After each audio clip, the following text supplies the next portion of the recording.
Directors want it. Casting directors expect it. You need to access emotion instantly.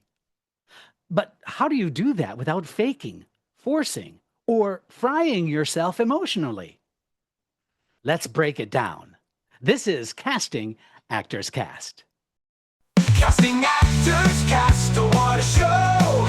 With Jeffrey Dreisbach, we're ready to go. From agents to gigs, learn what you lack. Tune in every week, we're bringing you back. We're going to kick off the show right after this. Welcome back to Casting Actors Cast. I'm Jeffrey Dreisbach. I'm a casting partner with McCorkle Casting in New York. And today we're diving into one of the trickiest, most misunderstood actor challenges, emotional access on demand.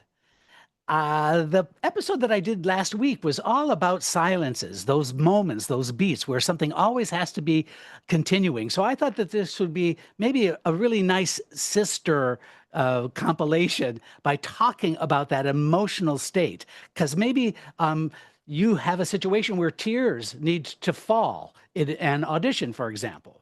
Or maybe it's just pure joy in a rom-com scene that you have to deliver take after take after take.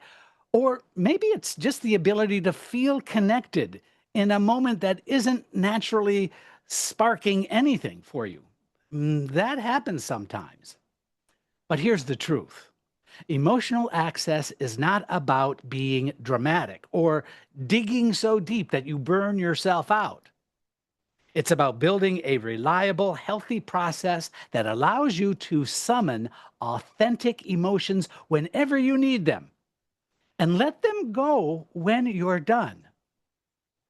So by the end of today's episode, you'll know exactly how to do the following. Tell the difference between emotional availability and emotional indulgence. Use your tools of imagination, physicality, even music to access emotion quickly. Build your own personal emotional switches that make audition pressure completely manageable. Protect yourself so that you don't feel drained, fried, or emotionally unsafe after. This is one of those skills that separates the amateurs from the pros. We're going to dig into this. But first, this is that moment of the conversation where I get to say, thank you so much for tuning into Casting Actors Cast. I love doing these podcasts and I love bringing them to you. If you have been a listener and you haven't checked out the website, I invite you to do so. CastingActorsCast, all one word.com. You'll find my new book is out. You'll find a course that's available. There's a form that says dive into the talent pool. When you fill that out, it's going to open up some freebies for you. All kinds of stuff that's available. There's also Jeff's Jots. That's corresponding show notes to each of the episodes. So I think you'll find a lot of resources that are tangible, something that you can use, something that you can hang on to. So I invite you to please do check out the website. Also, if you find the work that's happening here in the podcast interesting, if you're enjoying the episodes, I would love it if you could leave a like or a share. You can leave a comment, for example, on the website that says dive into the talent pool. Also, if you're listening on iTunes, wherever you're listening to the podcast, it would be really great if you could acknowledge it. I don't ask for any money for this. I'm just doing it out of the sheer love of doing it. But I also would love to know that you are out there and you're getting something out of these podcasts. It makes a big deal difference for me. And I hope that that makes sense for you because we all need an ego massage every once in a while, right? Okay, good. All right, let's jump into this. I want to talk about several factors when we access our emotional vocabulary. Let's put it this way, distinguishing access versus indulgence. See, emotional access means that you're available to feel something and express it truthfully in the moment, while emotional indulgence is when you get swept away, overwhelmed, or you get stuck inside your own emotional storm. Let me tell you, casting directors don't want to watch therapy.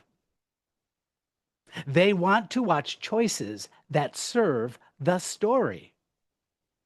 Here's a good rule of thumb. If your emotion makes you lose connection with your partner, makes you lose connection with the scene or the given circumstance, you've crossed from access into indulgence. It's important to keep that in check. Moving on from there, personal triggers versus craft techniques. See, some actors rely heavily on personal memories. That's okay. Sense memory recall. But it's also dangerous if the memory is painful or re-traumatizing. So the safer choice is to use your imagination. Pretend you've just won the lottery. Imagine your best friend has betrayed you. Build the emotional circumstance, not just the words.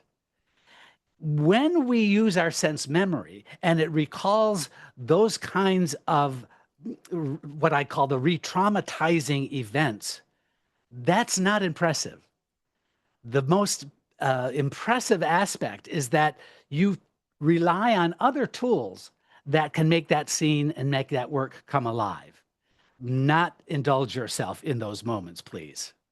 So here are some other craft tools. When we talk about sense memory, for example, like I said, you just need to recall how your body felt in a past moment of emotion. The heat of the anger, the heaviness of grief. You see, the difference is not you're re-experiencing the grief, but you're experiencing that the grief had that kind of heaviness to it. There is a difference. Then there's, of course, physical activation in sense memory. So you try a short burst of running in place to access excitement, or slowing your breath to drop into sadness. Think of it like a toolbox. Sometimes you need imagination, sometimes physical action, sometimes a small personal connection is all you need. Moving on from there, build emotional switches. Professional actors have quick, repeatable triggers that help them flip the switch when they need it. So here's an example.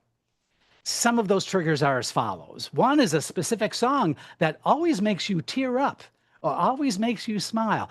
Music is very powerful for that.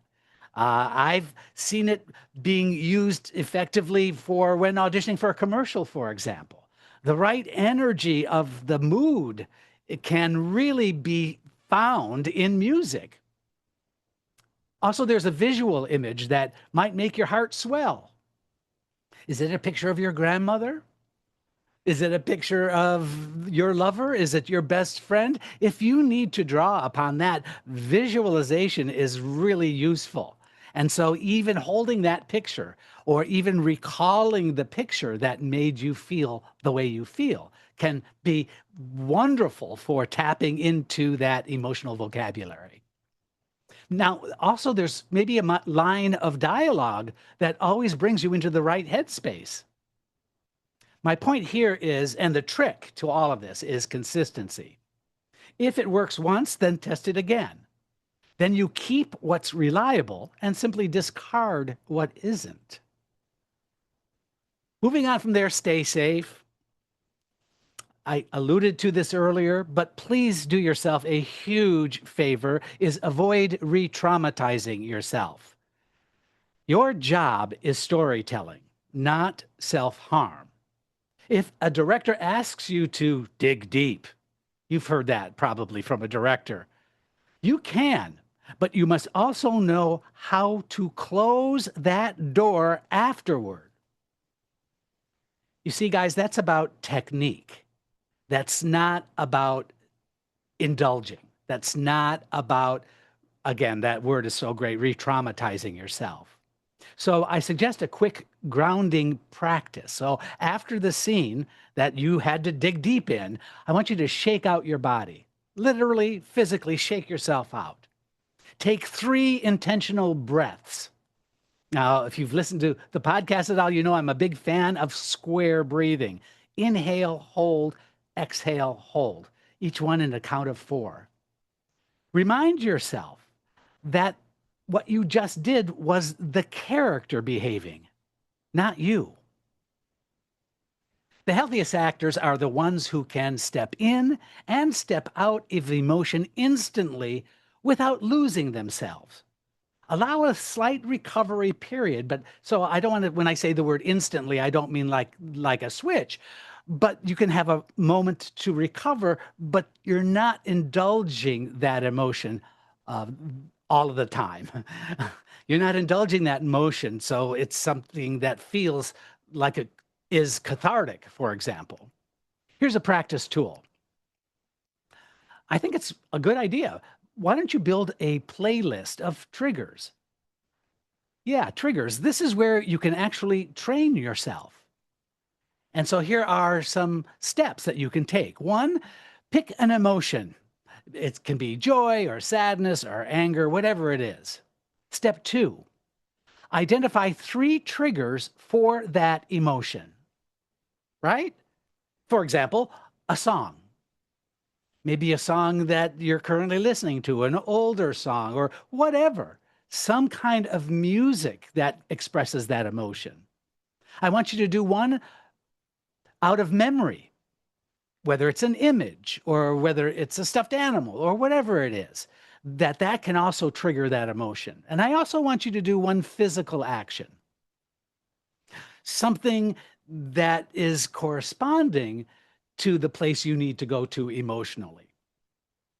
Step 3, rehearse going into the emotion using those triggers and then releasing it, then letting it go. So, for example, listen to the song, feel the shift that happens to you emotionally, and then you need to snap out of it with grounding breath, square breathing. Honestly, this is not about pretending. It's about conditioning your instrument it's just like practicing scales on a piano. Your body, your voice, is your instrument. So remember that emotional access is a skill. It's not a mystery. It's not about forcing or faking, and I promise you it's definitely not about reliving trauma.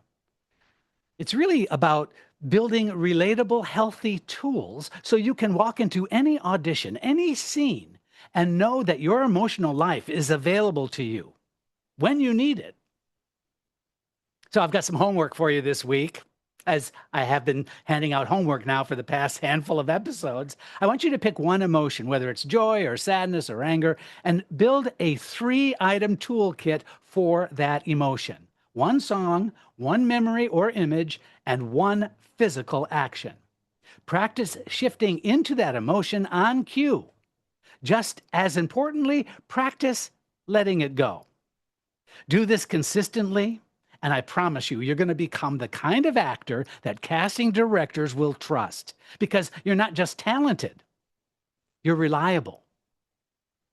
You're reliable. Thanks for listening to Casting Actors Cast. If you found this episode useful, please share it with another actor who could use a confidence boost in their emotional toolbox. And as always, keep preparing smarter, acting better, and your book more. I'm Jeffrey Dreisbach. We'll see you next time on Casting Actors Cast. It's been great having you in our talent pool today. Your support means the world to us, so please consider sharing, liking, and reviewing this episode wherever you jump in. I'm Megan Grace Martinez. Thanks.